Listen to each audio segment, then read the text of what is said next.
नमस्कार, मी मनीषा आणखी एका नवीन व्हिडिओमध्ये तुम्हा सर्वांचं मी मनीषा अगदी मनापासून स्वागत करते. तर फ्रेंड्स, मी तुम्हाला आज माझ्या मशीनची थोडक्यात माहिती सांगणार आहे. म्हणजे मशीनची माहिती म्हणजे जे की आपण मशीनला जी मोटर बसवतो तर ही बघू शकता. ही जी आहे तर ती मोटर बसवलेली आहे मी. डर्बी कंपनीची मोटर ही. आणि ही मशीनसोबत मला फ्री भेटली होती, त्यावेळेस ऑफर होती. आणि हे बारी कंपनीची मशीन मी विकत घेतलेली आहे. तर ही मशीन आहे आणि याच्यामध्ये आपण जे या मशीनची मोटर आहे तर त्याचा जो दाब असतो ना, तर तो कशा पद्धतीने आपण सेट केला पाहिजे, म्हणजे आपल्याला अगदी सोपी पद्धत मी तुम्हाला या व्हिडिओमध्ये दाखवणार आहे. आणि बऱ्याच जणांचा हा प्रॉब्लेम आहे. बरेचसे जण म्हणजे हा व्हिडिओ मला ॲक्च्युली मागं बनवायचा होता आणि याच्या आधीसुद्धा मी बनवलेला आहे. त्याला खूप दिवस झालेले आहे आणि न्यू जे आहेत व्ह्यूअर्स त्यांच्यासाठी हा व्हिडिओ मला बनवायचा आहे. आणि जे की नवीन मशीन क्लास करत आहेत किंवा मशीन झालेलं आहे, नवीन शिकून झालेलं आहे, त्यासाठी मग हा व्हिडिओ आहे. आणि तुमच्या घरामध्ये जर लहान लेकरं असतील तर त्यांच्यासाठी सुद्धा हे तुम्ही वापर अशा पद्धतीने तुमच्या मशीनचा जो दाब आहे तर तो करू शकता. किंवा तुम्हाला तुमच्या घरांची साफसफाई रोज करायची, ज्यावेळेस मशीनची साफसफाई मशीनच्या खाली करत असता तुम्ही, तिथंसुद्धा तुम्हाला त्याची खूप अडचण येते. तर मग अशा वेळी तुम्ही ही आयडिया खूप चांगली आहे, जे की मी केलेली आहे आणि तुमच्यासाठी पण दाखवणार आहे. तर सर्वात अगोदर आपण मशीन बघू शकता. ही मशीन आहे आणि याचं ॲक्च्युली तुम्ही बघू शकता, ती फिटिंगसुद्धा माझी राहिलेली आहे, परंतु मी म्हटलं चला व्हिडिओ बनवावा. तर हे अशा पद्धतीने माझी ही बारी कंपनीची मशीन आहे. आणि इथं बघू शकता अगदी मी गणपतीचं जे आहे ना, ते लग्नपत्रिकावर बऱ्याचशा जणांच्या गणपतीचा जो छोटीशी अशी फ्रेम असते चिटकवलेली, तर ती अगदी मी चिटकवली. कारण की ज्या वेळेस मी मशीनवर बसते ना, तर त्यावेळेस मला म्हणजे याच्याकडं बघून असं फ्रेश वाटतं.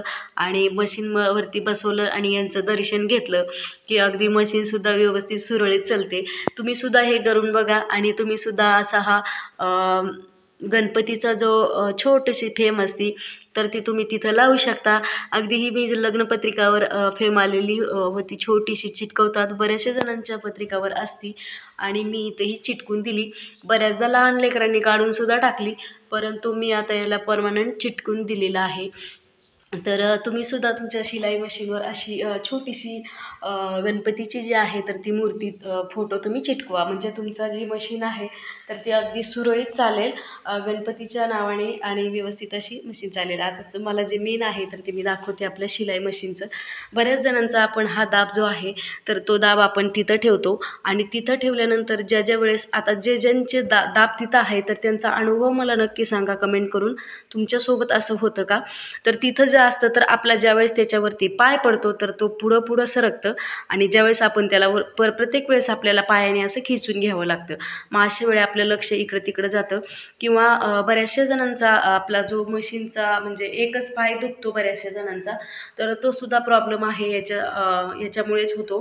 त्याच्यामुळे तुमचे दोन्ही पाय याच्यावरती राहतील व्यवस्थित, असे एकदम हलणार नाही. किंवा तुम्ही कुठंही ठेवू शकता, अगदी फरशीवर खाली सुद्धा इथं ठेवू शकता. आता तुम्ही हे इथं जे दाब आहे तर इथं अगदी तुम्ही तारेने किंवा आता मी तर हे फक्त बघू शकता अगदी लेसने आपलं हे बांधून घेतलेलं आहे, हलतसुद्धा नाही. तारेने जर तुम्ही पॅक केलं ना तर ते अगदी एकदम परमनंट पॅक होऊन जाईल, खाली असे निसटणार नाही. आणि याला काहीच नाही, फक्त आपला जो दाब आहे तर तो फक्त पायाची जी मांडी असते ना तर त्या मांडीने अगदी असं दाबून घ्यायचं अगदी थोडंसं. आणि एकदा सवय लागली ना तुम्हाला, खूप इझी होऊन जातो आणि झाडू उभी मारायला आपल्याला सोपं जातं किंवा फरशी पुसायला सोपं जातं. प्रत्येक वेळेस आपले लहान लेकरंसुद्धा तिथे खेळतात आणि त्याच्यामध्ये जे वायरिंग असते तर त्याची सेटिंग जी असते वायरिंगची तीसुद्धा इकडे तिकडं होते. तर त्यासाठी हा व्हिडिओ खूप युजफुल आहे, अगदी सगळ्यांसाठीच युजफुल आहे. आता बऱ्याचशा जणांच्या मशीन जी आहे ते इलेक्ट्रिक मशीन नवीन आहे तर ती पांढऱ्या कलरच्या मशीन आहेत, त्यांना हा प्रकार नाही आहे. परंतु ज्या साध्या मशीन आहे तर त्यांच्यासाठी आपण मोटर बसवतो आणि मोटर बसवल्यानंतर हा पर्याय आहे, खूप छान आहे. तुम्ही सगळ्यांनी यूज करा. आणि हा व्हिडिओ तुम्हाला कसा वाटला तर ते मला कमेंट करून सांगायला विसरू नका. चला तर पुन्हा भेटू आपण अशाच नवीन एका व्हिडिओमध्ये. तोपर्यंत फ्रेंड्स, बाय बाय.